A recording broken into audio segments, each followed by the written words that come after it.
First, I'd like to thank everyone here for making this such an amazing success.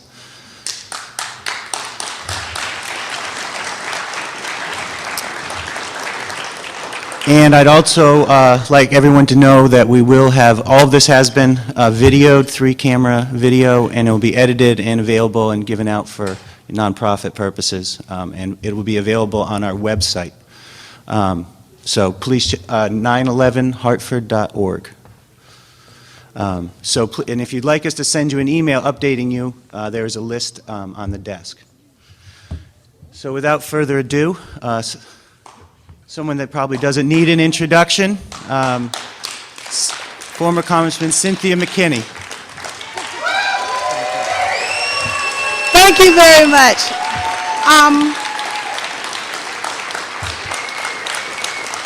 I wasn't really expecting to get the microphone, you know, because I came here for the same reason you came here. I will start by saying that our president, or P-resident,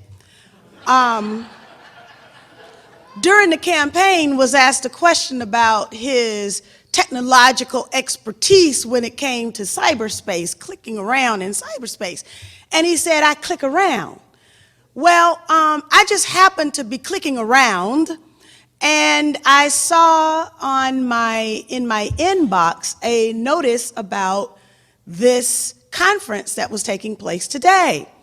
And then at the very end of the announcement, there was a name, Dr. William Pepper. And there was no way that I could be somewhere in the vicinity and not be here to hear Dr. Pepper. So I was about 2.5 or 3 hours away, not exactly in the vicinity, but I had to come here. And then I was given the task of introducing a man who has done so much to shed truth. And that's what you are here for, to find out and to discover the truth. Because one thing we know is that our own government has failed to tell us the truth. Now, my first interaction with William Pepper came as a result of the fact that I am a mother, and I was concerned about the future of my son. I wanted my son to be able to grow up in this country and to enjoy whatever his talents would allow him to become. But it seemed that there was always something that got in between some successful role model and our consciousness or conscience. And so I began to ask questions. And the main question I asked was, why is it so hard for people who have conscience and values to be successful in the political marketplace?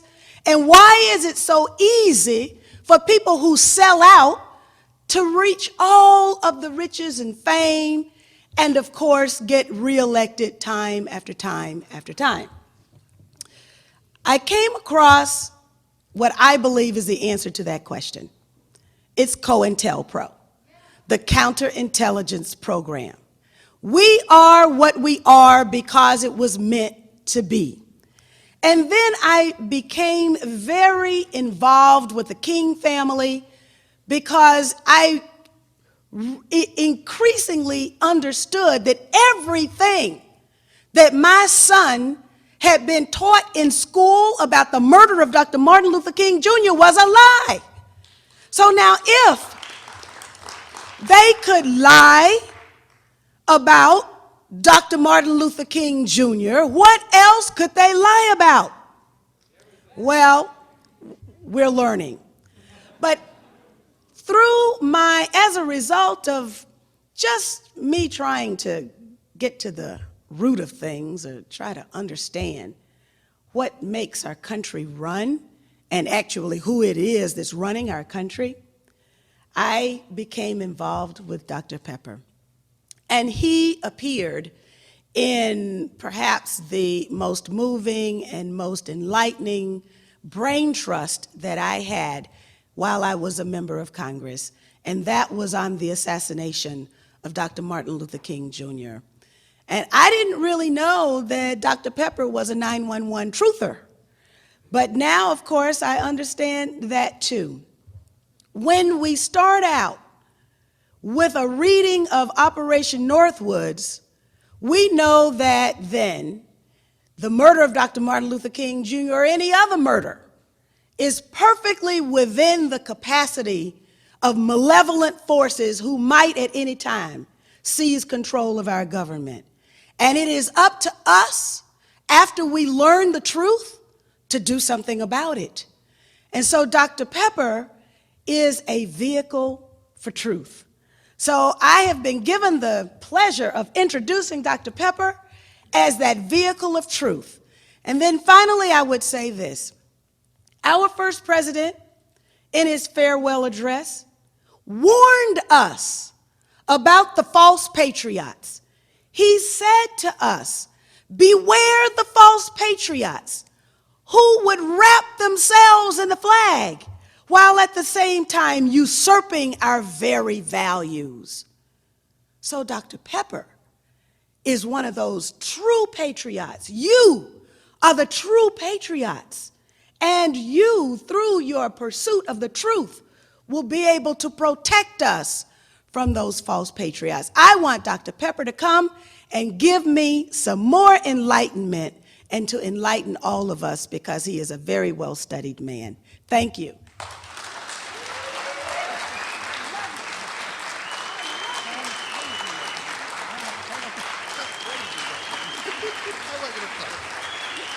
I love him.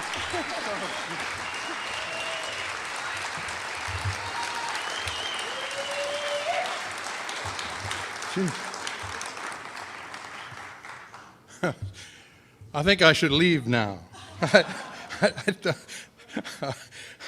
never like to follow Cynthia McKinney. There's some people you just simply don't like to follow when you're speaking, and Cynthia happens to be one of those people. Reverend William Sloane Coffin was another of those people. I remember I was in dread fear when I had to follow Bill Coffin up at a conference up at Harvard, because I regarded him as the most articulate American in my time, and but that's the way it is. Cynthia tells the story of a pursuit of truth and how people get corrupted, and it's a very difficult question to answer. What happens to people along the way, and how they get led astray. Some people we've known for many years and trusted, and then we find something happened to them. You know, years ago when I was considerably younger, I dated Nelson Rockefeller's daughter for my sins. And well, it started out, I had developed an educational program. I gave up politics at all when they killed Martin. I just walked away for a number of years and did some other things, and one of them was in an experimental school, and Annie had a child and wanted to enroll him, and we didn't take him or didn't think it was a good idea, but I came to know that family, and Nelson pulled me into his study. I used to go up to Baconico fairly often. He pulled me into his study one night, and he said, Bill, you know, we all like you very much. I said, well, that's good, Governor, thank you. It was in the mid-'60s he was governor. Thank you, Governor. He said, and everybody here would like to see you become part of this family, but go on and go into politics, because we think you have a following of people that will come with you. I had handled Bob Kennedy's campaign in '64 in Westchester County, and didn't like Bob Kennedy much, frankly, at the end of that, but he had changed, I think, 4 years later. He was quite a different guy. So I said, well, Governor, thank you for the compliments, but I'm really not interested in politics. I think politics, the way it's conventionally run in Western democracies, somehow is a fraud and a farce. And you're self-accepted, of course. I think you mean well, but nevertheless. Yeah. He said, no, you really should think about it, but you would have to change some things. I said, what's that, Governor? He said, well, you know, there's this guy, this 8th Ward councilman, and when I had taken control of a city, as never run for office, but as a citizen's chairman, and he said, you know, you really are after Anthony Picone, aren't you? You should really give him a break. And I said, but Governor, he's a crook. You know, I mean, he's just a crook, Governor. And the governor looked at me and he looked up, he's a sort of little guy. He said, well, but he's our crook, Bill. So that says it all. That said it all to me. I said, well, Governor, you really like me? He said, yeah, we really like it. Good, then I want you to continue to like me. So I'm going to stay the way I am. I'm not going to change, Governor. You might not like me if I change, you know. He didn't quite know what to say to that. And the meeting broke up soon after. But it is a temptation. It's a difficult problem, Cynthia, particularly in a country as materialistic as this and as competitive as capitalism makes one's culture. It's very difficult to fight that good fight. You've been fighting it for a number of years, and so have a number of our secular saints, as I like to call them, people like Pete Seeger, for example, who just never gives up either. But I'm pleased to come here and to see you, as I have in other parts of the country. I kind of feel humbled in many ways because I'm not a researcher of 9/11. I've never done any investigation. I've never examined any of the serious questions firsthand, and I've relied on the work of others.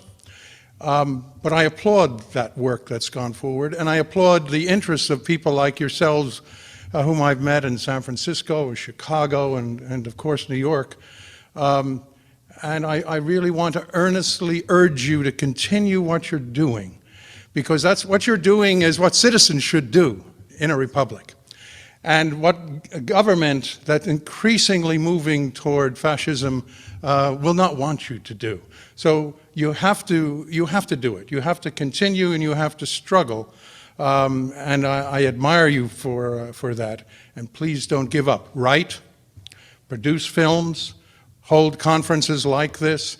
Try to spread this word to the extent that you can, even into other socially oriented organizations, and try to get them to have their awareness heightened.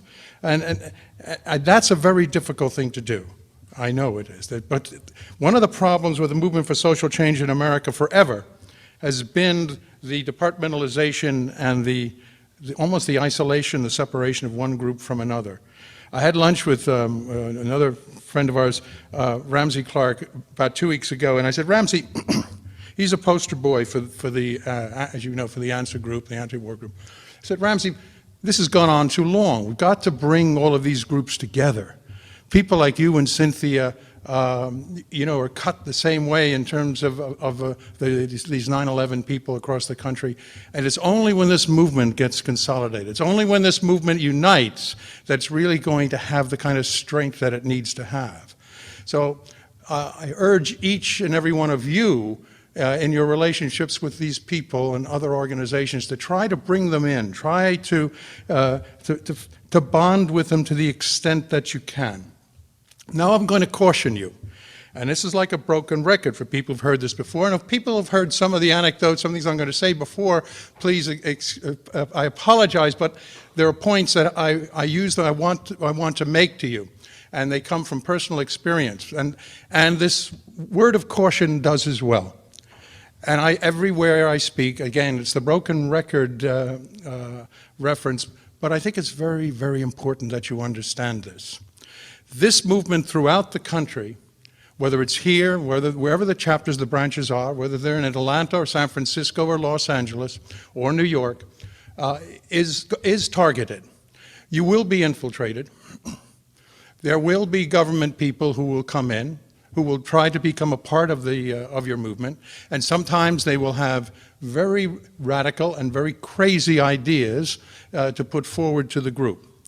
They're provocateurs. And for people who have not been politically active over the years, have seen this phenomenon, that all governments do it, it becomes a bit of a shock when the light dawns.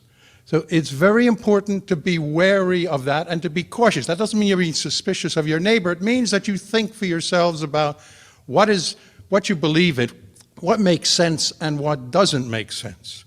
The most extreme example of provocateurs and provocation that I've experienced was in Chicago on Labor Day. in Chicago in 1967, where we held a national conference for new politics, and I was executive director of that at Martin King's request. I had been a journalist in Vietnam, as some of you know, and I had come back from Vietnam, having been shot down in a C-130 crash landing, and had to come back for some treatment. But they were happy to see me go because I was never at the 5 o'clock follies. I was always out in the shelters and orphanages and out in the country trying to see what was going on. So I took photographs that eventually appeared on utility poles all over the world, showing burned children and shrapnelized pregnant women and things of that sort that Americans, of course, had never seen before. And Martin King subscribed to a magazine called Ramparts. I don't know if any of you are old enough to remember Ramparts. But Ramparts ran an article that I wrote in the February, I believe it was February or January issue of 1968. And Martin read it, 67, and Martin read it and asked me then to work with him, open all the files I had, which I did, and he wept when he saw some, literally wept when he saw some of the devastation. And then for that last year of his life, only the last year, but for that last year of his life, we worked on, there were two projects, and one primarily was a ticket, a third-party King Spock ticket. And the National Conference for New Politics brought 5,000 delegates from all over the country. Mississippi Freedom Democratic Party people were there, the sane Nuclear Society from the center left all the way to the radical SDS groups, Hayden and those folks were there. And it was a threat to the Johnson administration, without any question, because Dr. King was who he was, and Dr. Spock, of course, was very popular with whole other segments of the community. And so here we're having this opening night in this convention. Dr. King is to keynote it, and I introduce him and then sit down, and he's into his speech, and someone passes a note over my shoulder to me. And I looked at this note, and it said, "Get him out of here as soon as he finishes speaking, or we will take him hostage and embarrass him before the world." Now that note was given to me by one of the members of a group called the Black Caucus. The Black Caucus had been formed, and they were organizing every black delegate to the convention to go into a special caucus, which in terms of its purposes and stated goals was fine. But what we were to learn years later was that Black Caucus was, in fact, being honchoed by Blackstone Rangers and gangs and gang leaders and people who were on Daley's poverty payroll for the precise purpose of breaking up the convention and splitting it. So we had no idea about this. So Dr. King finished his speech, and we had to get him out of there. But the risk was too great with these people. The rest of the convention was wrecked because one resolution after another was introduced with the precise purpose of dividing one organization against another and splitting apart that movement. And Dr. King was a unifier, and he had to be removed so that division could take place. So that kind of activity goes on. It goes on today, and I just ask you to please to be aware of it and look out for it in terms of your own work. Now, I guess one of the tasks that I undertake in these kinds of sessions is to bring 9/11 into a much broader context, because it could be very easy for people who are for the first time becoming politically active and who are outraged about the atrocity of 9/11 and government malfeasance and cover-up and all the rest of that, to see 9/11 as standing alone. Well, it is a seminal issue. In our lifetime, maybe the most important seminal issue, no question about it. But you have to see it in a total context of governmental operation. Understand, this is not the first time that government or governments try to put people under stress and anxiety and justify oppression where they deprive liberty and deny a constitutional, even its very existence in some instances. This is not the first time that's happened, and it's not the first time that it's been attempted to be happened. Cynthia mentioned Northwoods. Many of you may know what Northwoods is. Some of you may not know what Northwoods is. Northwoods, of course, was Admiral Lemnitzer's grand plan to have United States Special Forces operatives dressed as and impersonating Cubans in a variety of city streets and selectively killing Americans to justify the invasion of Cuba. That was in 1959. Lemnitzer worked that plan up under John Foster Dulles. Well, of course, it was put on Kennedy's desk, and when he was elected, and he said, "What are these guys, nuts? Are they crazy? What's going on with these idiots?" And of course, Kennedy threw it into threw that plan into the wastepaper basket. Oklahoma City.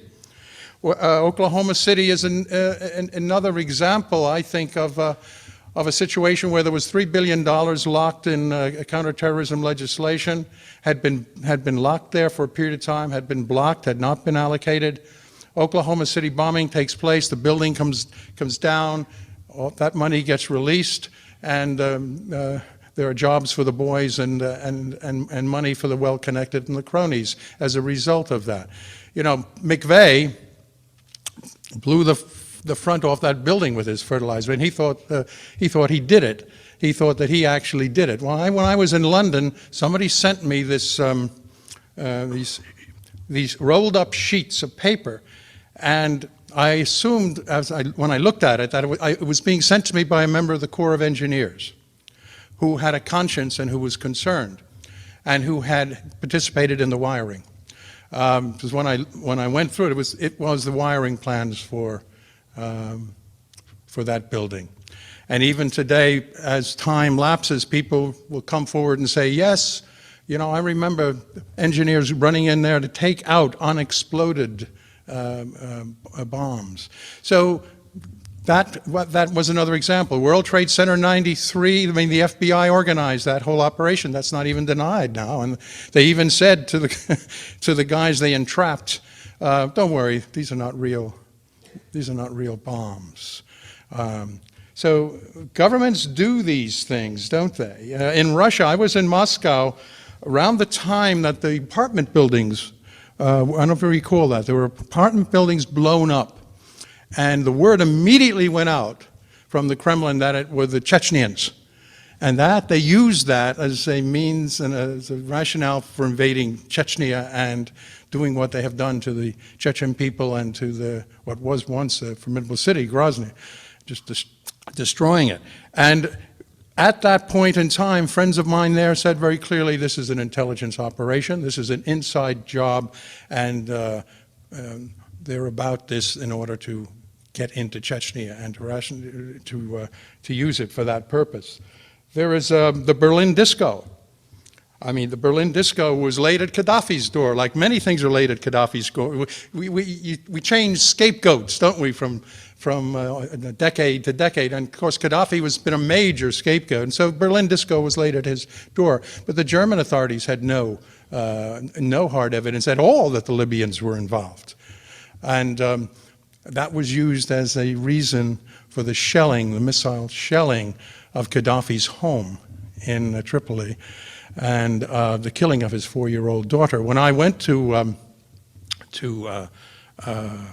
Libya with President Chavez, we went through that demolished residence of Gaddafi's, and he hadn't touched a slab of cement. He left it just exactly the way it was following the bombardment and the loss of his daughter.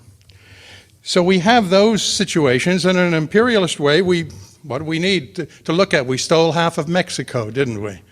Huh? We had Polks found a reason to justify the invasion of Mexico, and voila, we have Arizona, New Mexico, Texas, good parts of Southern California, and the Mexicans lost half of their country. We did the same thing rationalized the taking of Cuba in 1898, the ejection of the Spanish in the Spanish-American War, and then we were going to return it. We're going to leave. One petty dictator after another gets put in there and supported and sustained by us until, of course, Fidel comes down from the Sierra Maestra and changes that whole scenario. But how much later? 59 years later, almost 60 years later, did he do that? Well, we've done that. We've done that to the Hawaiians as well. There is a serious problem historically in this country about the use of imperialism and the use of political assassinations and the use of overthrows, one after another, one after another. That's all kept from you in school. It's kept from us in school. Did you go? I grew up never hearing about any of these things. I'm sure that most of you shared that experience. We have to somehow learn about it on our own eventually. So we have supported oppressive tyrants throughout this hemisphere. Some of the worst in Central and South America. Argentina and Chile are particularly bad horror stories. But that's all pre-Chavez. Chavez is having an impact on the culture of that continent now. Yes. Well, there's so much righteous indignation on the part of these, justifiably on the part of these people. We overthrow Mossadegh, who's a secular leader, elected leader in Iran. A marvelous guy, but a nationalist. And he wants the Iranian people to have the benefit of Iranian oil. So Anglo-American oil has got to leave. So we overthrow Mossadegh. We get him out and we put the Shah in because now he'll make the proper deals in terms of the oil and energy interests. Then we go in the next year to Guatemala, had elected president, Joaquim Arbenz, and we do the same thing for Arbenz.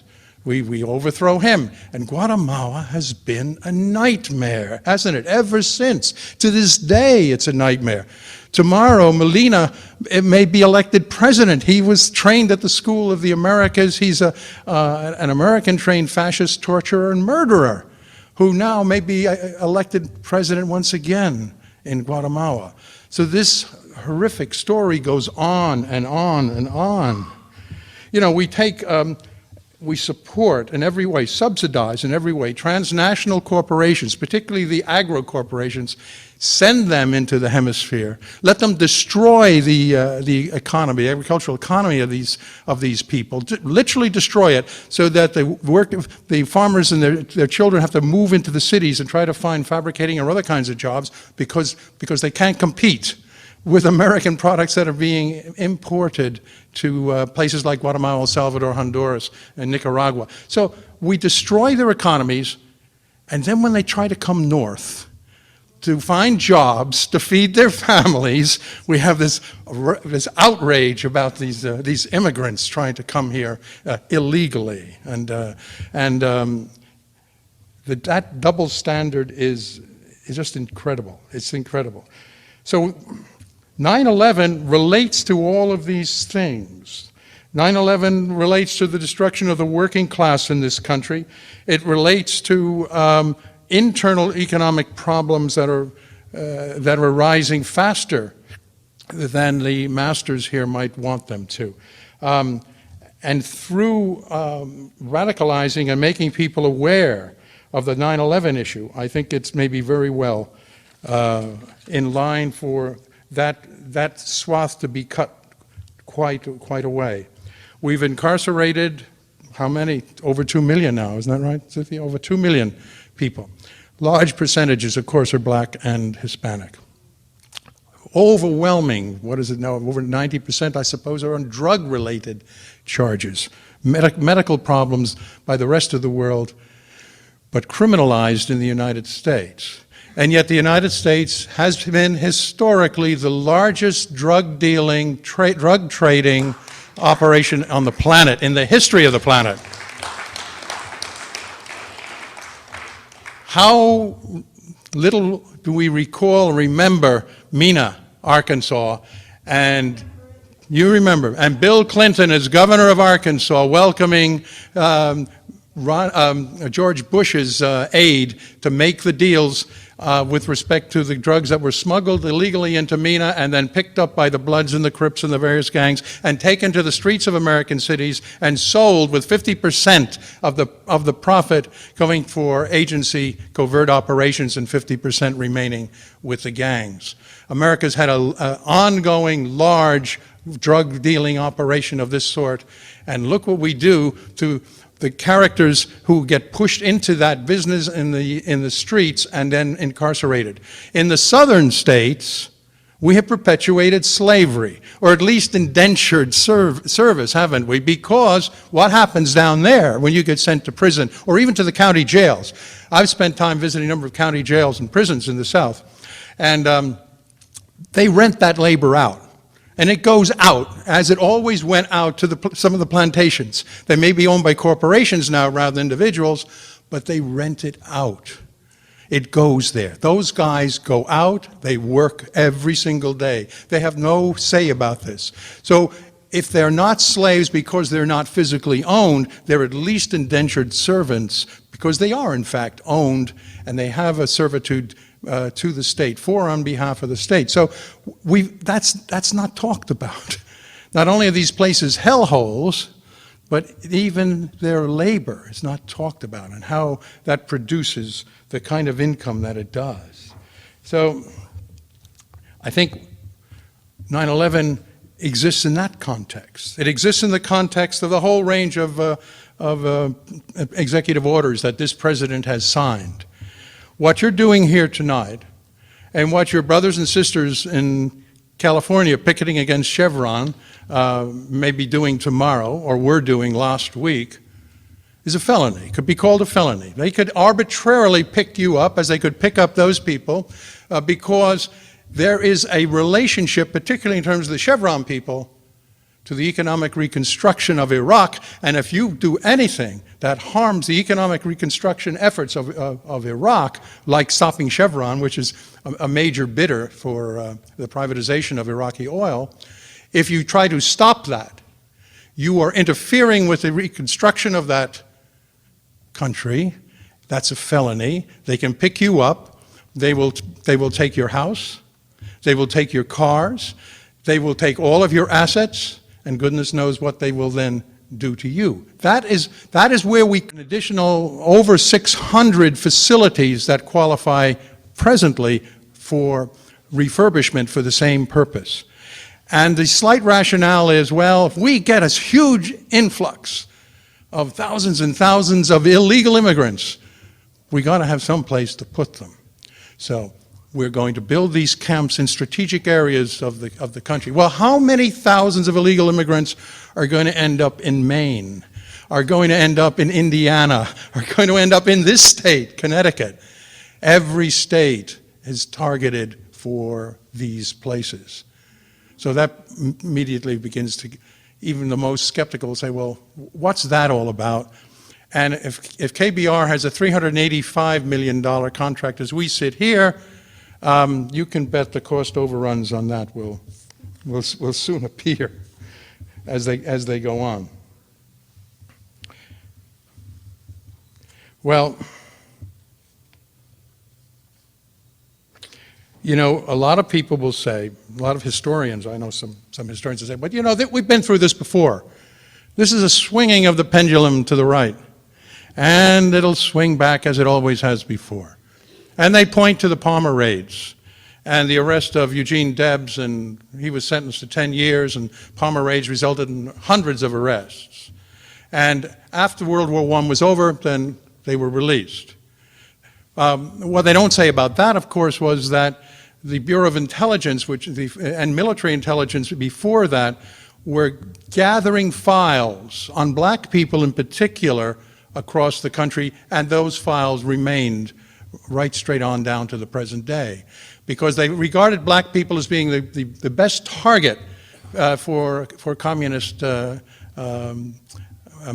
party membership, and of course the Russian Revolution had taken place. But World War I is over, so they're released, so that's okay. World War II, we incarcerated 110,000 Japanese. We put them in camps. When World War II was over, then they were released. So people will point to these kinds of situations. We had the McCarthy hearings, and then the Senate turned on Joe McCarthy, and eventually he was discredited. And all of that's true. But there is a qualitative difference now. There is a substantial material difference now. This is a perpetual war. This is not a war that's going to end. This is a war that's going to exist continually.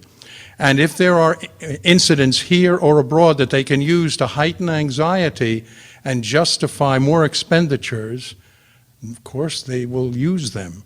And if, as you move closer and closer to more explicit types of fascism, they will be justified on the basis of the fact that we are at war. This president continues to say, we are at war.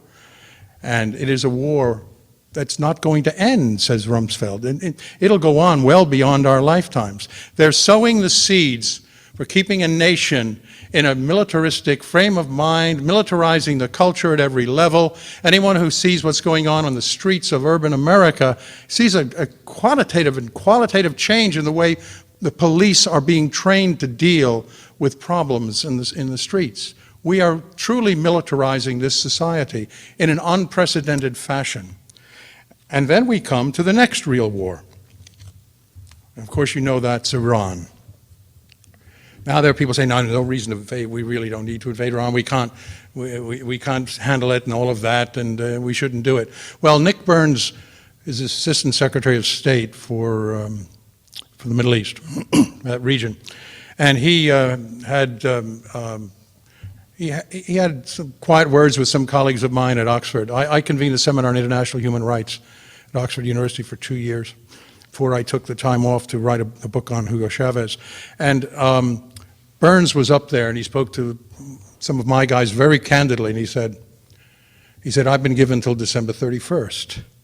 And if I can't do what Chris Hill did with the North Koreans, get them totally to back down, he said, then it goes to Cheney's boys, and we will be at war. Now, the time frames always, there are variables, they always change, and maybe a little later than Burns was implying. If something is happening and El Baradi is jumping up and down saying, no, we need more discussions. But I think that war is probably inevitable. And I think the problem with that war that I have mostly is the impact on Venezuela. Because I believe the Venezuelan Bolivarian Revolution is the most important movement on the planet at the present time, on the basis of everything that I have seen going on in that country. And I'm afraid it's going to be endangered by the American attack on Iran. Now, the reason for that is because Chavez is a very personally orientated person, and he has developed not only working relations, commercial, governmental relations with the Iranians, but he's developed a personal relationship with Ahmadinejad. And he is very serious about that. Now, he has not thought through, I think, a lot of this. I'm just sharing this with you because it's not a big secret. I shared it with Nicolas. Nicolas Maduro, the foreign minister, is a very close friend of mine. When he spoke to the General Assembly, we spent 4 hours afterward going through these things. And I said, Nicolas, you really thought through what's going to likely happen here if your government, if Chavez withdraws oil from the United States, because that's what he has said publicly he will do. If America attacks Iran, Venezuela stops all oil from this country, which is a substantial amount of oil at this point. That's the provocation that America needs, in my view, to start shelling Miraflores, the presidential palace, and strategic targets in and around Caracas and the coast, and for the American troops in Colombia and their mercenaries to go and seize the oil installations in Maracaibo. And I think it'll be very difficult for that revolution to survive the kind of trauma that is likely to explode there. So I said, Nicolas, I've known Nicolas for many years. He was president of the National Assembly. He was a labor leader before that. And he's a wonderful young guy. And he's a heartfelt patriot. And by the way, the most interested public official, in my view, probably in all of South America, but it's certainly in Venezuela in terms of what you were doing. He has read everything. He has a vast library. He briefs the president continually. When Chavez met me in London, he asked me to explain to him some things about the movement here. Nicolas came back with more questions this time, and they're very supportive of trying to get the truth out about 9/11 because they suspect strongly this was the actions of a government that was determined to close the fist around the American population and its dissent. So he, by the way, sends his deep regards and best wishes to all of you and to this movement because they do support you very much. You can consider Venezuelan support just a matter of commitment, I think, right to the end. So I said to him, Nicholas, you know, if this happens, what are you going to do? I know you bought 100,000 Kalashnikovs from the Russians, and you have these guys, you have militias that are well armed, but it's going to be a guerrilla warfare operation. It's going to be like the FARC in Colombia. He said, William, that's right. If we have to, we will, you know, he sounded Churchillian, you know, if we have to, we will do whatever we have to do. Iraq will be a picnic compared to what we will do to them if they try to come here. And I said, I don't think you understand really the full, not the ground force power, because they don't have that anymore, outside of the private armies that they're building. They're privatizing, you know, the armies, as you know, with lots of groups. But they have this technology, this missile technology, which just wreaks such havoc and such destruction. And I said, I don't want you to place me in a situation, Nicholas, at my age, where I have to form a Bolivarian support brigade up in North America and come down and finally end up in the jungles. And he looked at me and he laughed and he said, no, you should not have to do that. And listen to me. I know people over the years who talked about the Lincoln Brigade in Spain. And in my view, the Bolivarian Revolution in Venezuela is far more important to humanity than the Lincoln Brigade. So the next time you see me, if I'm not here for another year or so, the next time you see me, I may indeed be recruiting for the North American Bolivarian Brigade forces to come with me to Venezuela. As silly as that sounds, at some point people have to stand with those who were standing for us, really, in every way. So we have a diseased system, thoroughly diseased. And you know, when Martin King spoke in '67 at Riverside Church, he said, yeah, there was a pervasive sickness about the system. He was talking about Vietnam, of course.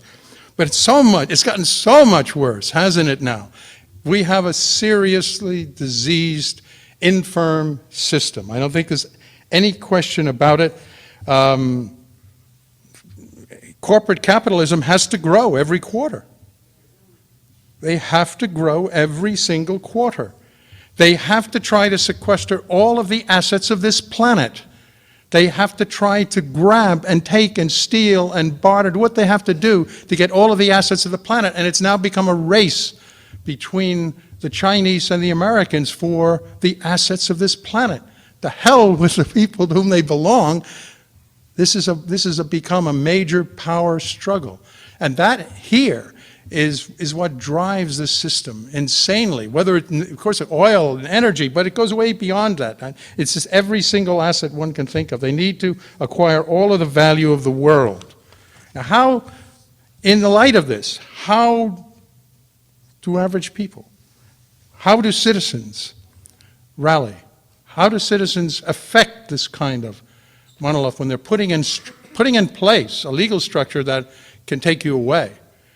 And you may not see your loved ones again if it comes that bad. So how do we attack that? And I suggest to you that in many ways it is a race against time. And here we come back to 9/11. Because 9/11 is seminal. And this movement to save the Republic, to reconstruct the Republic, in my view, has to come from this movement. And I think it has that potential. As we go on, it has that potential. Now let me tell you how, very specifically how and why.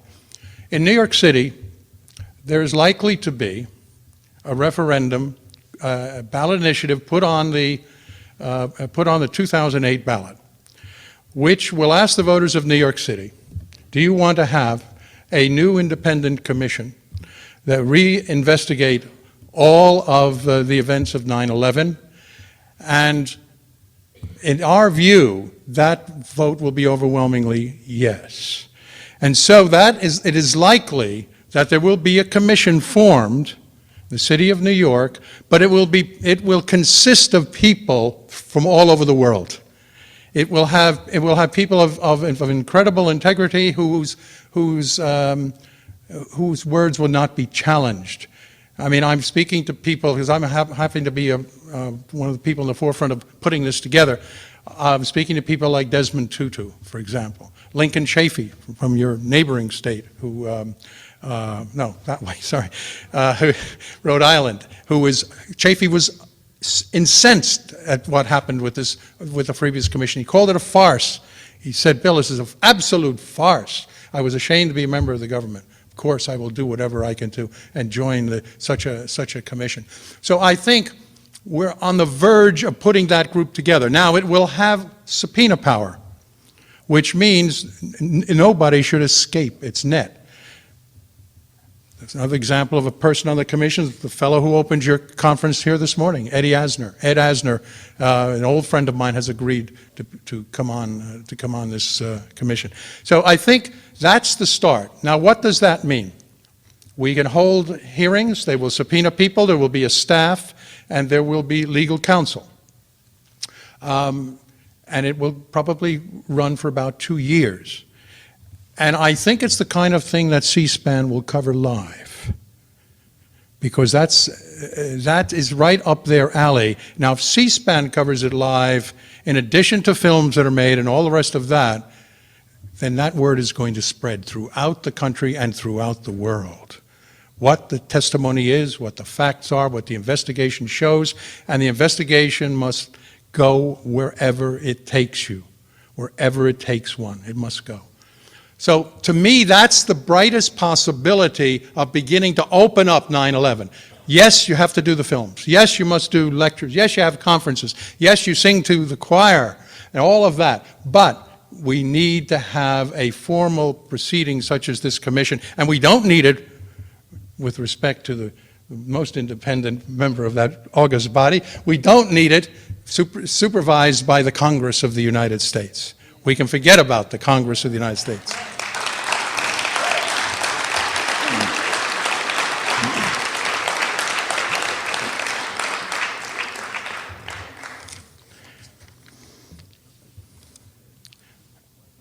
Democrats are not going to save this country, are they? You know, exactly so, and that's the way it's been. On K Street, every lobbying firm has two sides. They have a Republican side and a Democratic side. When one party is in, the Democratic guys get rolled out, and Republicans are in, they get rolled. This is all the same. This is all the same old politics. Oh, Chuck Schumer, McCasey's friend, Chuck Schumer. Yeah. No, I'm afraid the likes of Chuck Schumer are not going to save us. There is concern in Washington. There is concern that the natives might be getting restless. Bush has deployed the Air Reserve from the 265th out of Orlando to Washington. And if you notice that, he sent them into Washington, so he now has troops at his command in the nation's capital. He did that after some of us, and I in particular at Cooper Union some while ago, he did it like within 30 days after that speech, called for what Dr. King desperately wanted to take place and why they really had to stop him, because it would have taken place. Not a march on Washington, but an encampment in Washington, where masses of Americans would simply go, and they would live in a tent city. And they would go every day, this was Martin's plan, up to see their Congress and their senators, try to get the money put back into the budget that had been taken out by the spending on the war. And they would just go up and back and forth and back and forth. And what was going to happen, so the military correctly analyzed, was that they were going to get very angry, increasingly frustrated and increasingly radicalized, because they're not going to get what they want. Now, when you have an angry mob of 500,000 people who are now becoming politically radicalized, they're not going to go away and go home, tuck their tails between their legs. The real possibility is that they're going to be organized into a major revolutionary force. And that spring, remember what was happening in France. There was virtually a revolution in France. The streets of Paris were not only alight with marches, but they came very close to a serious revolution in France, and they were very much aware of that. And so King, thinking about bringing 500,000 people into the nation's capital, posed a threat. They could never allow him to leave Memphis, Tennessee alive, because from Memphis he was going to Mississippi, and he was going to start the movement into Washington. They could not allow that to happen. They were very afraid, if that happened, that they would have a revolution, and they didn't have the troops to put down that revolution. Westmoreland at that point wanted 200,000 more for Vietnam. They didn't have those for him, and they didn't have the troops on the ground. And a revolutionary force would probably have seized the major organs of power, including the media, in the nation's capital, and held them. So it was going to become an insurmountable problem. Now that problem, brothers and sisters, can arise once again if the conditions are right. If the internal collapse of this economy, remember Clinton said, it is the economy, stupid. Well, it is the economy, and it's collapsing about us.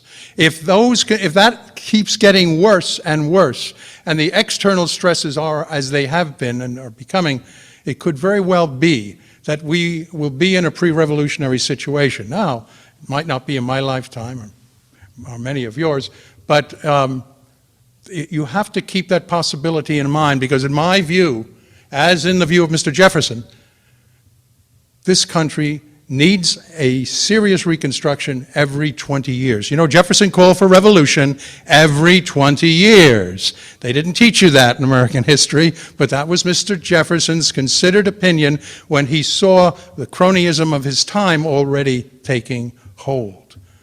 So there's nothing wrong. Revolution is as American as apple pie. There's nothing wrong with revolution. Don't be afraid to talk it up. At some point, it may become a serious reality here. Now, in Cuba in 1959, a slightly built guy with fire in his eyes told a gringo kid baseball player from Columbia University that one day, he said, one day, the sleeping masses in our northern giant will awaken. He said, when that happens, the capitalist imperialist forces who seek the earth's treasures will come crashing down from that primary base. Now, he may have been paraphrasing Napoleon, who said the same thing about the Chinese. China's a sleeping giant. Let her sleep, for when she wakes, she will rock the world. But I don't know that he was. I think he was seriously, he was the most analytical of the three revolutionary leaders in Cuba, and I think he was seriously, and I was reading it carefully because of the translation. It was in Spanish, because the translation has to be precise when he talks about sleeping masses, not a sleeping country or government, but sleeping masses, because the American people have been anesthetized. They've been anesthetized by their schools, by their mass media, by their families who know no better, by their churches and temples. They've been anesthetized to accept the false vision of this country and its future, and its history. So I think if we see the situation through that kind of prism, see 9/11 through that kind of broader view, perhaps not in our lifetime, but maybe at long last the voices of the wretched of the earth will be the choir for this kind of change that America so desperately needs. With a song of peace, freedom, and social justice, and the familiar words of the wiry revolutionary ringing throughout the world, Hasta la victoria siempre. Thank you.